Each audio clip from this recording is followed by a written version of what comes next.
Hello everyone, and welcome to Right Wing Rising. Please be sure to like this video down below before you are finished watching, and subscribe to the channel if you are new.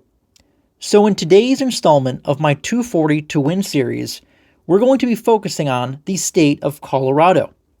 Now this is a place that used to be reliably Republican for 40 years. From 1964 to 2004, it only voted blue once in 1992. It even voted for Republicans in 1996 when Bill Clinton won re-election, which is a good example of how it overall did lean Republican regardless of the national environment. But at the turn of the century, there was an influx of Hispanic voters coming to the state, a demographic that leans Democratic by a decent amount. Californians started moving to Colorado, and they brought their liberal voting habits with them. And a lot of young people started coming to the state seeking an active lifestyle where outdoor activities can be found all year long. It is a state that is popular for hiking in the spring, summer, and fall, and also skiing in the winter. And that age group also voted reliably Democrat overall. And these overarching factors turned the state blue in the 2000s and 2010s. These population shifts were a result of a tech boom in the state and the growth of the aerospace industry. And Colorado cities became hubs for startups and innovation. Colorado is also known for having a laid-back vibe, and it saw a growth in the cultural scenes of its cities, resulting in vibrant urban areas. Young people were also drawn from other states to Colorado for its universities, and would often stay after graduation due to the perks of the state's lifestyle and the job market. Colorado also became the first place in the United States to legalize marijuana in 2012, which combined with all of the previous factors to result in the area of the state that houses the cities of Denver and Boulder seeing the population skyrocket, get younger, get more progressive, and get more diverse, all of which favored the Democrats across the board, making the culture and the voting habits rapidly unfavorable to the GOP. So much so that in 2020, Denver voted for Biden by over 65 points.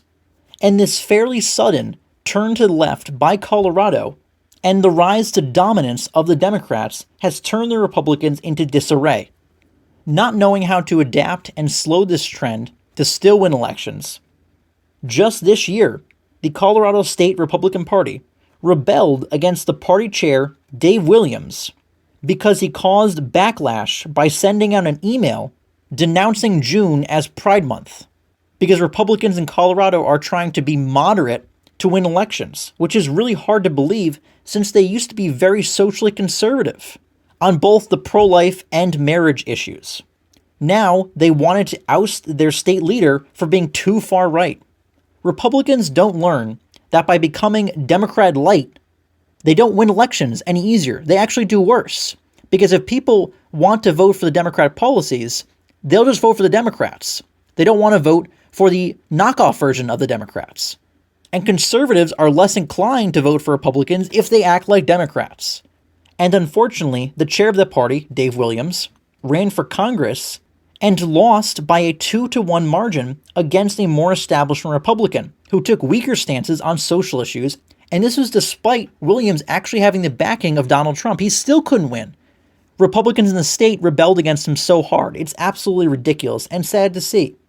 As a result of their newfound electoral favorability in Colorado and the Republicans' incompetence, Democrats have solidified control of the state government with overperformances in the 2022 midterms.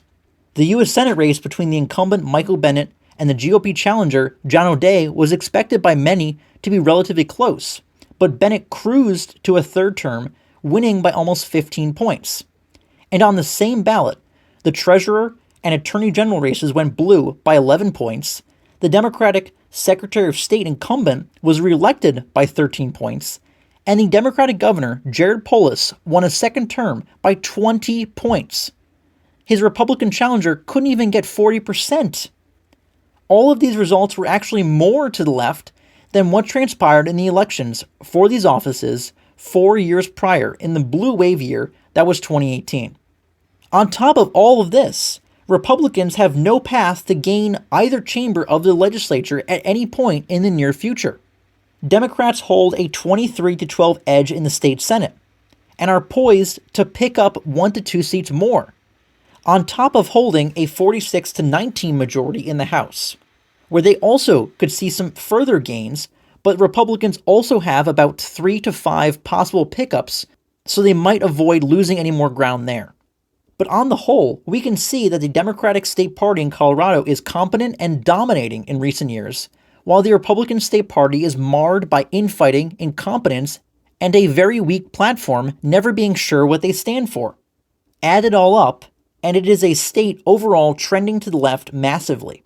But having said all of this, could Democrats actually be reaching their ceiling in the state? And could Republicans see some bounce back or turn a corner and get their act together in some areas? The result of the Trump versus Harris matchup in the state this fall will go a long way towards answering that question. Republicans had almost 900,000 voters show up for the primary on Super Tuesday back in March, 300,000 more than the Democrats did.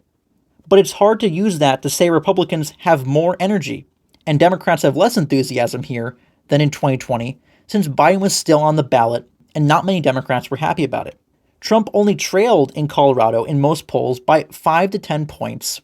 The one poll pitting Trump against Harris since Biden dropped out of the race came out in September and showed Harris with a 55 to 40 lead, a 15-point edge. But Trump only lost Colorado to Hillary Clinton by just under 5 points in 2016. It was actually one of the most contested states that election. But it feels like ancient history since Colorado has gone so Democrat the last 4 years or so, shifting massively to the left in 2020 and voting for Biden by 13.5 points, moving 6 points further left than the country did as a whole, which is a massive trend. Trump gained 150,000 new voters from 2016, but Biden gained almost 500,000 voters compared to Clinton's vote total 4 years prior. It was the result of a culmination of the state zooming to the left pretty much since the early 2000s. However, I really think you're going to see Colorado swing back in the Republican direction, and that Trump could make some gains in the state, especially because he's been talking about Colorado and he's going to be holding a rally there in the city of Aurora, where illegal immigration has been a huge issue. Despite what the media has been saying, cartels and gangs have been plaguing neighborhoods and residents in that area, and Trump is bringing that to national attention. The fact that he'll be making a campaign stop there will definitely, in my opinion, help him in the state. Similar to his roadmap in most other places all over the country, if he can improve in the rural areas, flip back the 3 counties he lost to Biden, including the city of Pueblo, the 7th most populous Colorado city, narrow his margin of loss in Denver and Boulder, where a lot of Biden's increased margin of victory in the state came from, and likely won't be as blue this time, with mail-in voting not reaching historic levels like it did in 2020 in all likelihood, and by also making improvements in the heavily suburban counties like Jefferson and Larimer, which house the cities of Lakewood and Fort Collins respectively, along with running up his vote total in populous counties that he won the past 2 elections, such as El Paso and Mesa. All of these things happening are very attainable electoral targets for Republicans and Donald Trump in the state. Doing all of this will not flip Colorado red. I'm not predicting that to happen. It's not going to vote 14 points for Biden in 2020 and then turn around and vote for Trump 4 years later. But the math would be there if all those things happen to shift the state to the right by a couple points. And depending how the national popular vote swings, it is mathematically possible and not out of the realm of possibility that Colorado trends to the right. This would entail Harris winning the state by around or even less than 10 points. And it could be a sign that the leftward trend of Colorado is slowing down, and that political stabilization would be a welcome sign for Republicans to be able to catch their breath in the state and ponder how they could possibly make further gains in a state that they used to dominate. Now, outside of the presidential race, all of the other important races are taking place at the congressional level. Starting off with the 4th Congressional District, which could be closer than normal, even though it voted almost 25 points to the right in both a special election earlier this year and in the midterms. The special election being held to fill a vacancy created by the incumbent Congressman Ken Buck retiring. The winner of that race, that being the current congressman in the seat, George Lopez, is not running again. Lauren Boebert is running in his place, switching House seats in Colorado since she almost lost in her re-election bid in the 3rd District, and this seat is much more Republican. She won the primary handily, but is still a controversial figure among many, even some Republicans. This is still a Trump plus 19 seat, but given her political image, I think she will underperform quite a bit in this seat, especially since Democrats really despise her and will be targeting her and coming out in droves against her in this district. But even though it could be closer than recent elections, there is a 99.9% chance that she carries this seat. The 5th Congressional District is a sneakily competitive seat, even though it is also pretty Republican. The current incumbent, Doug Lamborn, is retiring and won by 16 points in the midterms. But this is a district where Dave Williams, the embattled state GOP chair, lost a very divisive and contested primary election to a more squishy Republican, unironically named Jeff Crank. He has fundraised much more than his Democrat opponent, who also had to deal with a close primary election, one that she barely prevailed in.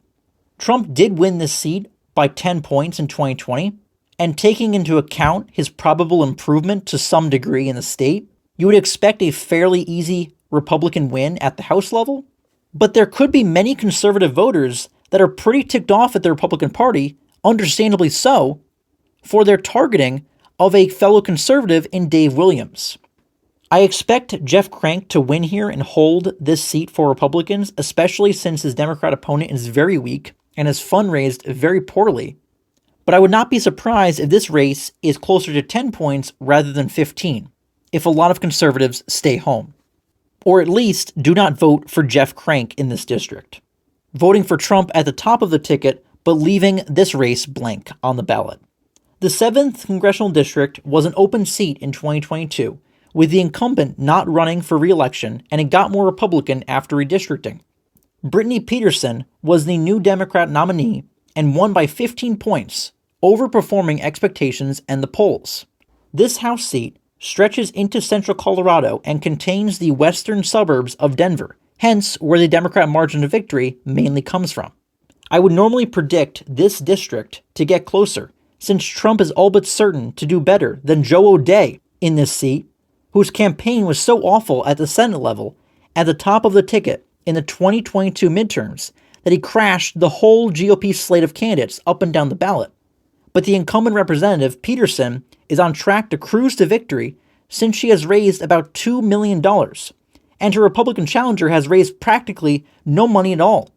So look for voters in this seat to vote blue by 15 points or possibly even more. Moving over to the 3rd Congressional District, a seat that Lauren Boebert only held on to by 554 votes in the midterms. But it's also a seat that backed Trump by over 8 points in 2020. So with her switching out of this seat to the 4th District, and a new Republican, Jeff Hurd, being the nominee, I expect this seat to stay red. The Democrat nominee has raised insane amounts of money for a single House seat, over $10 million. But he based his entire campaign and fundraising off of beating Boebert. Now that she is gone, a lot of the momentum from his campaign is gone, and a more run-of-the-mill, standard Republican like Jeff Hurd, who is less controversial, should be able to overcome the huge cash advantage that Adam Frisch has. And Jeff Hurd has done decently well in fundraising by comparison, raising over $1 million, which is decently less than what Adam Frisch has, by a lot. But it's still a normal amount for a House campaign, and plenty of funding to run a decent campaign and win. And his chances at victory will be helped out further by Trump being on the ballot. The funding for down-ballot races matters a lot less in a presidential year when turnout is high to begin with. So I think Jeff Hurd will be able to keep the 3rd Congressional District red, especially considering it will probably vote for Trump by around 10 points. And this will be a huge win for House Republicans in their quest to maintain their majority. And last, but certainly not least, in fact, quite the opposite, probably the most important House race in Colorado can be found in the 8th Congressional District, which was the new seat added in the 2022 midterms thanks to reapportionment of House seats following the 2020 census, which granted Colorado an extra congressional district. The Democratic nominee and incumbent representative is Yadira Caravio, who narrowly edged out Barbara Kirkmeyer by 0.7% and 1,500 votes. This district is located in the northern Denver metro area, but it includes enough Republican-friendly counties for it to not only still be competitive, but actually be trending Republican. Another example of why I think there's some hope for Republicans in Colorado in the long term.